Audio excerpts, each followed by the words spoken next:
I once nurtured a dream for my daughter like it was the most fragile, precious thing in the world. I poured every drop of love and hope I had into it, only to watch my own brother smash it apart, his fury landing not in insults, but in cold, brutal action. And me? I stood there, paralyzed, heart screaming, lips sealed. Because sometimes, silence is the only shield you have left. Let me take you back to that afternoon. Without it, you might think I'm inventing some twisted story. But this was my life, torn open in broad daylight.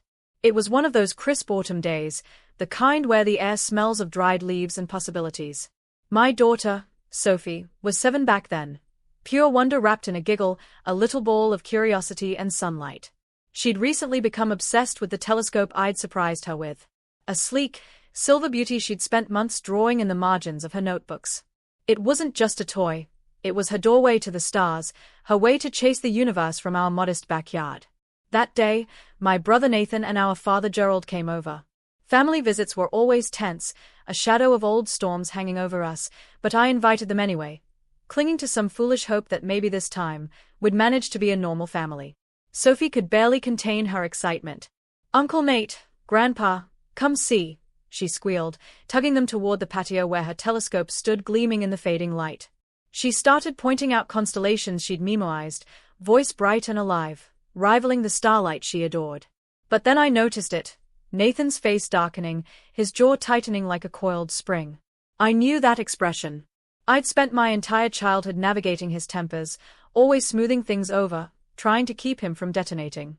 But nothing in all those years could have prepared me for what he did next. He didn't say a word at first. He just stared at that telescope with his hands shoved deep into his pockets, as if its very existence insulted him. Sophie, blissfully unaware, kept talking, her tiny fingers tracing the tripod as she told them how she'd spotted Jupiter the night before. Then Nathan's voice cut through the air, low and chilling. "Let's see what this thing is really worth."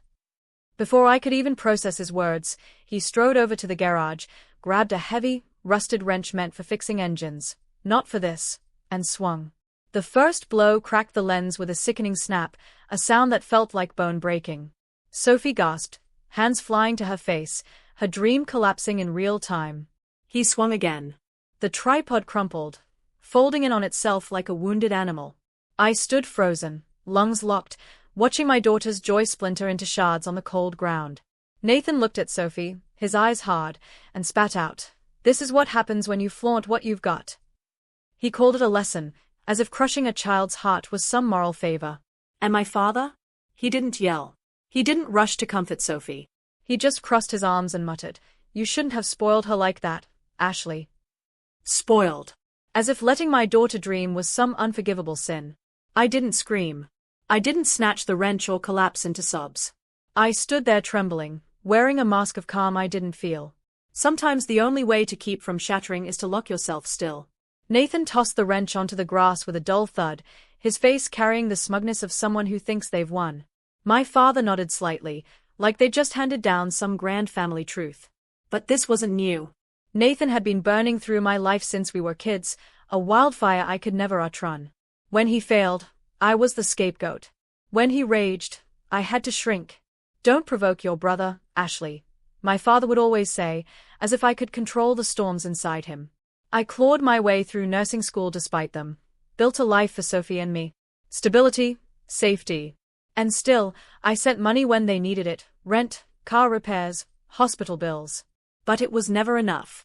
I was the one who'd made it out, so I owed them everything. At least, that's what they believed. That telescope wasn't just a gift. It was my promise to Sophie that her dreams didn't have to stay small, that she could reach for the stars. But Nathan saw it as a threat, a reminder of everything he thought I'd stolen from him. The air hung heavy with what they'd done. Sophie's trembling hand brushed mine, but I couldn't look at her yet. I locked eyes with Nathan instead and said, voice steady as steel, "That telescope wasn't for Sophie."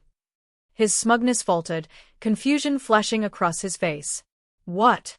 "It was for Liam," I said evenly. "Your son. The one who's been begging for a telescope so he could stargaze with Sophie. I saved for months to surprise him." Nathan's face crumpled, his bravado disintegrating. My father's gaze dropped. Their certainty cracked. "You're lying," Nathan muttered, but his voice shook. "Am I?" I stepped closer, my words cutting like glass. I've got the receipt, the order confirmation. Want me to show you? Or should we call Liam over and let him see what you did? Silence. Deafening. Nathan's fists clenched, face flushing with shame, or maybe rage. I couldn't tell. My father tried to regain control, his tone sharp. Ashley, don't make this a bigger deal than it is. We're family. Family? The word burned on my tongue. Family doesn't destroy a child's dream and call it justice. I knelt beside Sophie, her eyes wide, swimming with tears. You did nothing wrong, sweetheart. Nothing. She nodded, but the hurt etched across her small face cut deeper than any wrench ever could. They left that evening. Nathan storming out with heavy steps, my father hesitating like he thought he could argue his way back into control. But when the door closed behind them, I finally exhaled. Later, I snapped a photo of the broken telescope and sent it to the family group chat. No explanation, just one line. This was meant for Liam. Nathan destroyed it. The replies poured in, shock, apologies, accusations, but I was beyond caring. I cut them off. No more money. No more bending to their tempers. No more carrying their weight. My phone buzzed with their calls and texts, their pleas, their attempts to rewrite the story. I let it all go unanswered. Here's what I understand now. You can't save people who thrive on your pain. But you can protect the ones who light your world. So tell me, what would you have done? Stayed silent like I did? Or fought back?